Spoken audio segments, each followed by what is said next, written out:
Dear students, continuously we are seeing about genetic disorder. Genetic disorder in various types, hemophilia, sickle cell anemia, and phenylketonuria,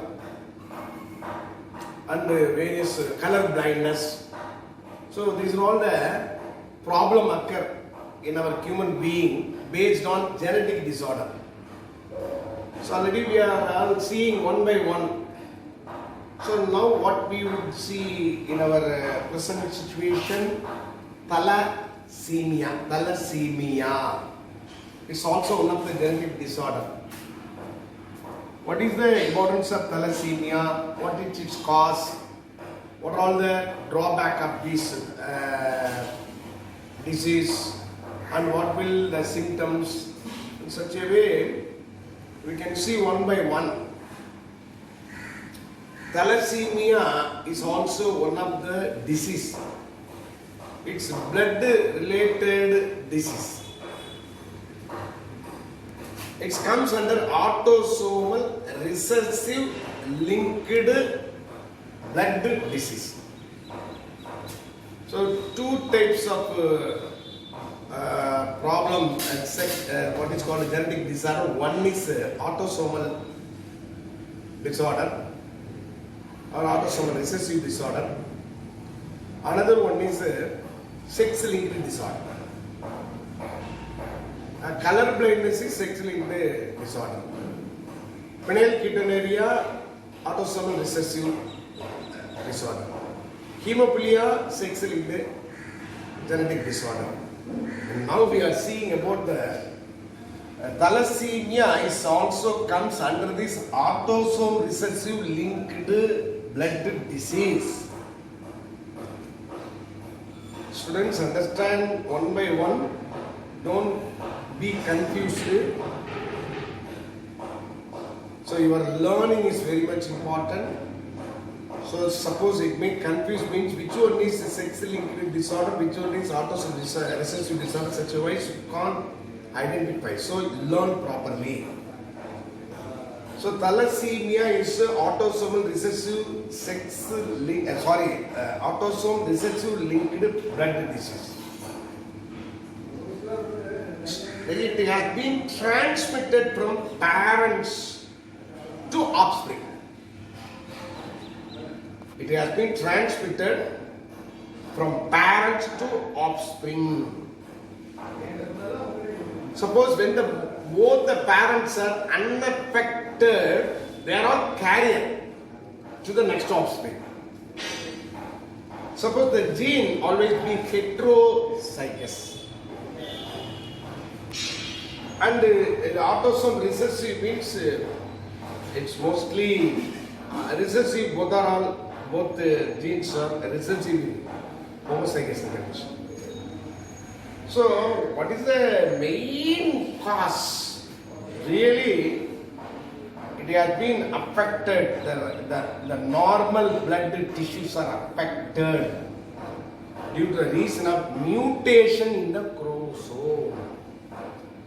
குரோமோசோம்ல ஏற்படுற திடீர் மாற்றம் அது என்ன காரணத்தினால் வேணாலும் இருக்கலாம். என்விரான்மென்ட் ஃபேக்டர்னு சொல்லியிருக்கோம், ரேடியேஷன் ஒரு ஃபேக்டர்னு சொல்லியிருக்கோம், கெமிக்கல் காம்போனன்ட்ஸ், கெமிக்கல் ரியாக்ஷன், இது மாதிரி ஏதோ ஒரு நேரத்தில் அப்நார்மலா இயற்கைக்கு மாறா நேச்சுரலா இருக்கிறதெல்லாம் ஆர்டிஃபிஷியலா ஒரு சேஞ்ச், அது பேர் மியூட்டேஷன். அது குரோமோசோமல் மியூட்டேஷன் நம்ம படிச்சோம். அந்த மாதிரி மியூட்டேஷன் நடக்கிறப்ப இது நடந்திருக்கலாம், அல்லது டெலீஷன், அந்த ஜீன் ரிமூவ் ஆயிடும். ஹீமோகுளோபினை ப்ராப்பரா உற்பத்தி பண்ணக்கூடிய ஜீன், அதாவது அதை கண்ட்ரோல் பண்ணக்கூடிய ஜீன் அந்த இடத்துல ஆப்சென்ட், அதனால இருக்கலாம். ஸோ இங்க என்னன்னா either by mutation or deletion. சரி, இதனால என்ன தலசீமியான்னா என்ன? What is the meaning of thalassemia? The formation of abnormal hemoglobin molecules.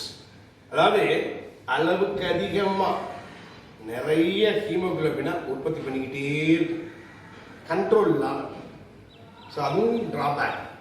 நம்ம உடம்புல ஹியூமன் பாடியில் எல்லாமே மெஷர்மெண்ட் கண்ட்ரோலிங், எல்லாமே சர்டைன் லிமிட் தான்.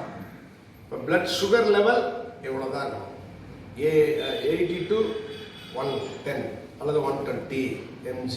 அது மாதிரி ஒரு பிளட்டுக்குள்ள ஒவ்வொரு காம்போனண்ட்டும் ஒவ்வொரு கெமிக்கல் காம்போசிஷனும் இவ்வளவு தான் இருக்கணுங்கிற மெஷர்மெண்ட் பாடி தன்னை நிர்ணயம் பண்ணுது. அதுக்கு ஜீன் வந்து ஒரு மிகப்பெரிய காரணம், கண்ட்ரோலிங் அத்தாரிட்டி. இப்ப இந்த ஜீன் இல்லைங்கிறப்ப கண்ணாப்பினால அது மாதிரி ஹீமோகுளோபின் ஆட்டுக்கு அன்லிமிட்டடா அந்த மாலிகுல்ஸ் ப்ரொடக்ஷன் வந்துகிட்டே இருக்கும். முதல்ல பார்த்தோம் சிக்கிள் செல் அனிமியால அதோட ஸ்ட்ரக்சரே மாறி போகுது. பை கான்கேவா அது இருக்கிறது சிக்கிள் ஷேப்ல மாறிக்கிறது. அதனால கான் கேரி தி ஆக்சிஷன் பார்த்தோம்.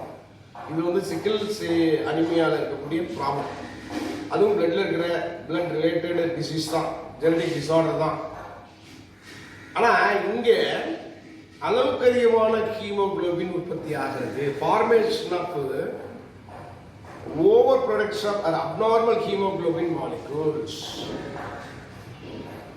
So ultimately reduce the rate of synthesis of globin chain. இது எதனால வருதுன்னா ஆல்பா பீட்டா அப்படிங்கிற ஆல்பா குளோபின் செயின் இருக்கு, பீட்டா குளோபின் செயின். இது ரியாக்ஷன் ரெண்டு இருக்கு. அந்த ரெண்டு பாதிக்கப்படுது, அது குறையுது. அப்ப ஒன்னும் ஆல்பால பீட்டா ஆல்பால இருக்க செயின் ஆஃப் ரியாக்ஷன் குறையணும் அல்லது பீட்டா செயின் ஆஃப் ரியாக்ஷன் குறையணும். இதனால வரக்கூடிய விளைவு தான் இந்த ஹீமோகுளோபினுடைய உற்பத்தி பெருக்கம், அப்நார்மல் ஹீமோகுளோபின் மாலிக்யூல். இதுதான் the formation of chromosomal hemoglobin molecule result in two types of thalassemia. ரெண்டு வகையான தலசீமியா நோய். ஒன்னு வந்து ஆல்பா குளோபின் தலசீமியா, இன்னொன்னு பீட்டா குளோபின் தலசீமியா. சரி, ஆல்பா குளோபின் தலசீமியால என்ன? இந்த ஆல்பா குளோபின் செயின் இருக்கு இல்லையா, அது இட்ஸ் அஃபெக்டட். அந்த செயின் ரியாக்ஷன் அப்படியே கட்டாய் அதனால கண்ட்ரோல் பண்ண முடியாது. அப்போ ஹீமோகுளோபின் தன்னை அறியாமல் நிறைய உற்பத்தி. அதே மாதிரி பீட்டா செயின்ல கண்ட்ரோல் பண்ணாதனால அதோட ரியாக்ஷன் அதிகமாகுது. அப்போ ஆல்பாவோட குளோபின் செயின் அஃபெக்ட் ஆகிறதுனால ஆல்பா குளோபின் தலசீமியாங்கிறது வருது. இல்லை பீட்டா குளோபின் செயின்ல ப்ராப்ளம் வர்றதுனால அஃபெக்ட் ஆகிறதுனால இந்த ப்ராப்ளம் வருது. இது ரெண்டு டைப் இருக்கு. பொதுவாகவே ஒவ்வொரு கேரக்டர் ஒவ்வொரு விஷயங்களை கண்ட்ரோல் பண்றதுக்கு அதுக்கு ஜீன் இருக்கு. அந்த மாதிரி இங்க பாக்குறப்ப HPA1 ஒரு ஜீன், HPA2ங்கிற இந்த ஜீன் தான் இதை கண்ட்ரோல் பண்ணணும் அல்லது ஹீமோகுளோபினை. அதுல இருக்கக்கூடிய பிரச்சனை டெலிஷன் ஆனாலோ அல்லது இந்த ஜீன் ஆப்சன்ட் ஆனாலோ மியூட்டேஷன் சேஞ்சஸ் நடந்தாலோ எதிர்விளைவுகளாக ஜெனடிக் டிசார்டர்கள் வருது. அதுல தலசீமியா வந்து ஓவர் ப்ரொடக்ஷன், அதாவது formation of abnormal haemoglobin molecules, அதனால வரக்கூடிய விளைவு. ஸோ இதை நம்ம ஏற்கனவே பார்த்தோம். So the more gene affected, less alpha globin molecules are produced. சரி, இந்த ஜீன் அஃபெக்ட் ஆகிறதுனால என்ன ஆகும்? ஆல்பா குளோபினா இருந்தா அந்த செயின் லெஸ் ப்ரொடக்ஷன் ஆகும். அப்ப the more gene affectedனா less alpha globin. இப்ப பீட்டா குளோபின்ல மோர் ஜீன் அஃபெக்ட் ஆச்சுன்னா அதே மாதிரி less beta globin molecules R produced. அதுதான் இதோட ஃபார்மேஷன். சரி, thalassemia how it is differs from sickle cell anemia, ரெண்டுக்கு என்ன வித்தியாசம்னா, இப்ப தலசீமியான்னு இப்ப பார்க்கறோம் இல்லையா, அதுல குவான்டிட்டேட்டிவ் ப்ராப்ளம். அதாவது ஓவர் ப்ரொடக்ஷன், குவான்டிட்டி அதிகமா இருக்கு, நார்மலா இருக்கிறத விட அதிகமா இருக்கு, அதனால வரக்கூடிய பிரச்சனை. இதே சிக்கிள் செல் அனிமியால அதோட குவாலிட்டி, அதோட ஸ்ட்ரக்சர் அங்க மாறுறதுனால அந்த ப்ராப்ளம் வந்து. இது ரெண்டு தான் இதோட முக்கியமான அம்சம். Now we can see about another defective or genetic disorder, chromosomal disorder. already we have been collected lot of information. The genetic disorder, the gene deletion, gene mutation, such changes are occurring in various places. The location of chromosome, the locus of the genes may be absent, may be excessive, such a ways the disease will exhibit and express in various ways. Now we can see about chromosomal disorder. The entire chromosome இருக்குல்லையா, எத்தனையோ gene இருக்கும், அந்த character அப்படியே delete ஆகலாம், additional ஆகலாம். இதுதான் இங்க இருக்கக்கூடிய மிக முக்கியமான வித்தியாசம். This is caused due to absence or excess or abnormal arrangement of chromosome. இதுதான் இதில் இருக்கக்கூடிய ப்ராப்ளம். இது எதனால அப்படின்னு பார்க்குறப்ப இன்னும் அந்த செட் ஆஃப் குரோமோசோம் முழுக்க ஆப்ஷன் ஆகணும், இல்லை எக்ஸ்ட்ரா குரோமோசோம் அடிஷ்னலாக சேர்ந்துருக்கணும், இல்லை அப்நார்மல் அரேஞ்ச்மெண்ட் ஆஃப் அந்த குரோமோசோம் அரேஞ்ச்மெண்ட் இருக்கு இல்லையா, அதில் ஏதோ ஒரு ப்ராப்ளம். இதெல்லாம் இருக்கும் பட்சத்தில் குரோமோசோமல் டிஸார்டருக்கான நோய்கள் உண்டாகுது. இதுவும் பரம்பரை தான். இது எப்போ நடக்குதுன்னா, செல் டிவிஷன் நடக்கிறப்ப இந்த குரோமோசோம் பிரியுது இல்லையா, 23 பேர் ஆப்போசிட் டைரக்ஷன்ல சென்ட்ரியோட் ஃபார்ம் ஆகி அது இது ஆப்போசிட் போல்ல இழுக்கணும், இது ஆப்போசிட் போல் ஈவனா டிஸ்ட்ரிபியூட் ஆகணும் குரோமோசோம். அதுக்கப்புறம் இதில் மியூச்சுவல் எக்ஸ்சேஞ்சு, கிராசிங் ஓவர், இதெல்லாம் நம்ம செல் டிவிஷன்ல படிச்சிருக்கோம். குறிப்பாக இதெல்லாம் மியாட்டிக் டிவிஷன் நடக்கிற நிகழ்வு. இந்த 23 பேரா பிரியறப்பதான் இது மாதிரி சம்பவங்கள் அக்கேஷனலா ரேரா ஏதோ ரீசன்னால அந்த குரோமோசோம் நடுவில் தங்கிடுறது, இல்லை ஒரு பார்ட்ல ஒரு குரோமோசோம் எக்ஸ்ட்ரா போயிடுறது, ஒரு குரோமோசோம் மைனஸ் குரோமோசோம் குறையிறது. இதுல நடக்கிற நிகழ்வு இந்த குரோமோசோம் டிஸார்டர்ல கொண்டு போய் விட்டுருது. So segregation of chromosome or chromatin during cell division result in a gain or loss of chromosome. That is called aneuploid. இது எக்ஸாம்பிளா டவுன்ஸ் சிண்ட்ரோம்ங்கிற நோய். இது என்னன்னு பார்ப்போம். இந்த டவுன் சிண்ட்ரோமை பொறுத்த வரைக்கும் extra copy of chromosome add ஆயிடுச்சு, அப்ப அந்த சிண்ட்ரோம் வெளியில வருது. அதாவது ஒரு அப்நார்மலான பிஹேவியர், அப்நார்மலான பிசிக்கல் ஸ்ட்ரக்சர், அப்நார்மலான ப்ராப்ளம் இருக்கிறத தான் நம்ம இந்த சிண்ட்ரோம்ங்கிறோம். சிண்ட்ரோம் அப்படிங்கிறது ஒரு நார்மல்ல விட அப்நார்மலா இருக்கிற பீனோடைபிக் மார்பலாஜிக்கல் கேரக்டர்.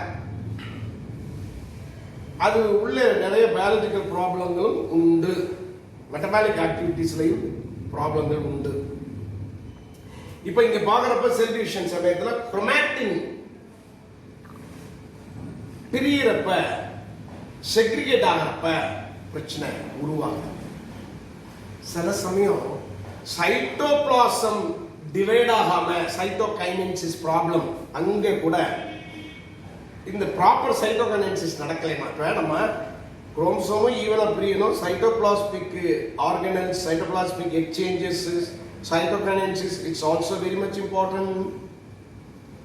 குரோமோசோம் மட்டும் ப்ராப்பரா டிவிஷன் ஆன பத்தாது, ஈவனா டிஸ்ட்ரிபியூட் ஆன பத்தாது. குரோமோசோமுக்கு ஏத்தாப்புல அந்த செல்லில் இருக்கிற ப்ராப்பர் ப்ரொபோர்ஷனேட் சைட்டோபிளாசமும் ஈவனா பிரியும். அப்படி பிரியலைன்னா என்ன ஆகுனா, குரோமோசோம் ஒரு பக்கமா அதிகமாகி பாலிப்ளாய்டி வந்துடும். ஸோ இது ஒரு ப்ராப்ளம். இப்போ டோட்டலாக 46 குரோமோசோம், அதில் 23 பிரிக்கிறோம், 22 அந்த பக்கம் 22 ரெண்டா பிரிகிறப்ப 22 இருந்தால் ஆட்டோசோம், ஒரு செக்ஸ் லிங்க், அங்கே ஒரு செக்ஸ் லிங்க், செக்ஸை டிசைட் பண்ணுற மேலா ஃபீமேல் டிசைட் பண்ணுற குரோமோசோம் எக்ஸ் ஆர் ஒய். இதுதான் ஃபேக்ட்.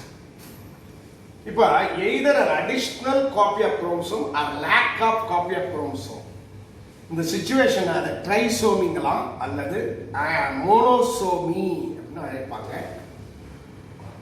இதை முதல் கண்டுபிடிச்ச ஒரு லாங் டவுன் டவுன் அப்படிங்கிற சயின்டிஸ்ட் 1866 கண்டுபிடிச்சாரு. அந்த பாதிக்கப்பட்டவங்களுக்கு என்ன இருக்கும், இந்த அஃபெக்டட் இண்டிவிஜுவல் ஷார்ட் ஸ்ட்ரக்சர்டாக இருப்பாங்க, குட்டையாக இருப்பாங்க, வயசாகவும் குட்டையாக இருப்பாங்க. அடுத்து ரொம்ப சின்ன தலை, ஸ்மால் ரவுண்டு ஹெட்டு, உருண்டையாக நல்ல குளோப் மாதிரி இருக்கும். ப்ராப்பர் ப்ரொபோர்ஷனேட்டில் எல்லாம் அரேஞ்சாக இருக்காது, அப்படியே ஒரு ரவுண்ட் ஷேப்பில் பார்க்கறதுக்கு அந்த சிண்ட்ரோம் நல்லா தெரியும். நாக்கு பிளந்திருக்கும், உதடு பிளந்திருக்கும். இந்த இடத்துல அன்ஈவன், இந்த பார்ஷியலி ஓப்பன் மவுத், ஃபுல்லாக ஓப்பன் ஆகாது, ஃபரோடு டைம் இருக்கும். இந்த கை வந்து ரொம்ப பாம், இந்த ஏரியா ரொம்ப அகலமாக இருக்கும். நார்மல் ஹியூமன் பீயிங்க்கு இருக்கக்கூடிய ஸ்ட்ரக்சரை காட்டிலும் இந்த பாம் வந்து அதிகமாக, ஏன்னா உருவம் வந்து குட்டை, தலை சின்னம், உருண்டை ஷேப்பில் இருக்குது, உதடு நாக்கு பிளந்திருக்கு, உதடு முழுக்க ஓப்பன் ஆகலை. ஆனால் கையோட அந்த உள்ளங்கையோட அளவு அதிகமாக இருக்கும். இது வந்து டவுன் சிண்ட்ரோமோட அறிகுறிகள். அது கிளின்பெல்டர் சிண்ட்ரோம்னு படிக்கிறோம். இதுவும் அடிஷனல் ஆஃப் குரோமோசோம் தான். கேரியர் டைப்பில் பாருங்க, எக்ஸ் ஒய் இருக்கணும் அல்லது எக்ஸ் எக்ஸ் இருக்கணும், ரெண்டு தானே இருக்கணும். ஸ்டூடெண்ட் இப்போ எக்ஸ் எக்ஸ்னா ஃபீமேல்னு சொல்லுவோம், எக்ஸ் ஒய்னா மேல்னு சொல்லுவோம். இதுதான் ஒரு ஜென்ரல் கேரக்டர். ஆனால் இங்கே பாருங்க, இந்த கேரியர் டைப்பில் 47 குரோமோசோம் இருக்கு. இப்போ நம்ம 46 ஆகணும், மறுபடியும் யூனியனாக 23 போய் 23 போய் ரெண்டு ஜாயிண்ட் ஆகிறப்ப 46 குரோமோசோம் வரணும் சைகோட்டில். ஆனால் இங்கே என்ன ஆகுதுன்னா, ஒரு எக்ஸ்ட்ரா குரோமோசோம் கூட வருது, எக்ஸு எக்ஸு ஒய்யா இருக்கு. இப்போ எக்ஸ் ஒய் தான் மேல் தான், அடிஷ்னல் எக்ஸு சேருது. இப்போ எக்ஸோட குவாலிட்டி என்ன, ஃபீமேலை டிசிஷன் எடுக்க வைக்கிற டிட்டர்மின் பண்ணுறது எக்ஸ் எக்ஸ். அதோட எக்ஸோட ஒரு ஒய் சேர்ந்தா மேல், எக்ஸ் எக்ஸாக இருந்தால் ஃபீமேல். அப்போ எக்ஸ் எக்ஸ் ஒய் தான் அடிஷ்னல் எக்ஸ் சேருது. அப்போ அதை பார்க்கறதுக்கு ஒரு ஃபீமேல் தோற்றம் இருந்தாலும் மஸ்குலின்லாம் பெருசாக ஆண் மாதிரி இருக்கும், பெரிய ஜெயாண்ட் ஆண். அப்போ ஓவர் மஸ்குலின் இருக்கும், ஏன்னா அது எக்ஸ் ஒய்யா இருக்கு, அதே சமயத்தில் எக்ஸ் எக்ஸாகவும் இருக்கும். அப்போ ஃபீமேல்னு சொல்ல முடியாது, மேல்னு சொல்ல முடியாது. மேலோட கேரக்டரில் இருக்கக்கூடிய மஸ்குலின் அந்த இது ஜாயிண்டாக இருக்கும். அடுத்து ஃபிமேல் டெவலப்மெண்ட் வந்து ப்ராப்பர் பிரஸ்ட் டெவலப்மெண்ட் இருக்காது. அது வந்து கைனிகோ மேஸ்டியான்னு பேர், ஸ்டெரைல் மலட்டுத்தன்மை உள்ளவங்க இவங்க இந்த கிளின்பெல்டர் சிண்ட்ரோம் உள்ளவங்க. அடுத்து டர்னர் சிண்ட்ரோம்னு ஒன்று இருக்கு. இதில் ஒரு குரோமோசோம் ஆப்சன்ட், இதில் ஒரு குரோமோசோம் அடிஷ்னலாக இருக்குது, அது எக்ஸஸ் ஒய். இங்கே ஒரு எக்ஸை காரம். So one of the absence of X குரோமோசோமில் அந்த இடத்துல 0, அதாவது இந்த இடத்துல ஒரு ஆப்சன்ஸ் இருக்குது. அப்போ 45 குரோமோசோம் இருக்குது. இவங்க ஃபீமேலுடைய பாதி கேரக்டர் இருக்கும். ஸோ அவங்களுக்கு ஓவரி கரெக்டாக இருக்காது, ஓவரி ருடிமெண்ட்ரியாக இருக்கும். ருடிமெண்ட்ரினா தெரியும், அதோட முழுமையான வளர்ச்சி அடையாத சினை முட்டைகள் அவங்களுடைய ஓவரியில் இருக்கும். அது வந்து சரியாக இருக்காது, ஸ்டெரைலாக இருக்கும். அடுத்து secondary growth, sexual character secondary growth after second age, ஒரு 17, 18 ஏஜ்ல எல்லாம் அந்த டீன் ஏஜ் இல்லையா, அப்போ செகண்ட் கேரக்டர்லாம் உடம்புல டெவலப் ஆகணும். அது எதுவுமே டெவலப் ஆகாது. So lack of secondary level sexual level character. So இதெல்லாம் இந்த டர்னர் சிண்ட்ரோமோட கேரக்டர்ஸ். இப்போ நல்லா பார்த்துட்டோம். குரோமோசோமல் டிஸார்டருங்கிறது ஒன்று அடிஷ்னலாகவோ அல்லது இல்லாமலோ பற்றாக்குறையை ஏற்படக்கூடிய மிக முக்கியம். ஒரு மனிதனுக்கு கரெக்டாக 46 குரோமோசோம் இருக்கணும். 46லையும் ஃபாதர் மதர் உடைய கேரக்டர் ஈவன் டிஸ்ட்ரிபியூட் ஆகணும். அதனால நார்மல் குழந்தை, நார்மல் மனிதனாக இருக்கிறது எப்போதுமே உண்டு. இந்த குரோமோசோமல் டிஸார்டரில் அப்நார்மலான பிஹேவியர், அப்நார்மலான சிண்ட்ரோம், அப்நார்மலான கேரக்டர் உண்டாகிறது காரணம் ஒன்றும் குரோமோசோம் அடிஷ்னலாக போடுறது, இல்லை குரோமோசோம் இல்லாமலே இருக்கிறது. சில குரோமோசோம் இல்லாமல் போகுது. இந்த சுச்சுவேஷனில் வர்றதான் குரோமோசோமல் டிஸார்டர். இட்ஸ் ரியலி ரொம்ப ஜெனடிக்கல் ப்ராப்ளம், தீர்க்க முடியாது. இந்த விஷயத்தை நம்ம அனலைஸ் பண்ணி புரிஞ்சுக்கலாம். ஸோ நீட் எக்ஸாம் எழுதுறப்போ உங்களுக்கு நிறைய இந்த சாப்டர்லேருந்து கொஷின் வருது. என்னை பொறுத்த வரைக்கும் நான் என்னுடைய எக்ஸ்பீரியன்ஸில் இந்த சாப்டர் வந்து பேஸ் பண்ண பயோடெக்னாலஜி, இந்த principles of inheritance and variation very much important. So we can expect lot of questions from this area. So dear students, already we completely successfully seen one by one. So we have been involving in depth of analysis about the details about genetic disorder and also the inheritance of Mendel's inheritance law of inheritance, law of segregation, law of independent assortment, law of incomplete dominance, linkage, chromosomal linkage and crossing over, recombination. Such a wise we already seen a lot of important information, and we have been collecting a lot of information in various researches. Based on analysis, you can get full scope of correct answer.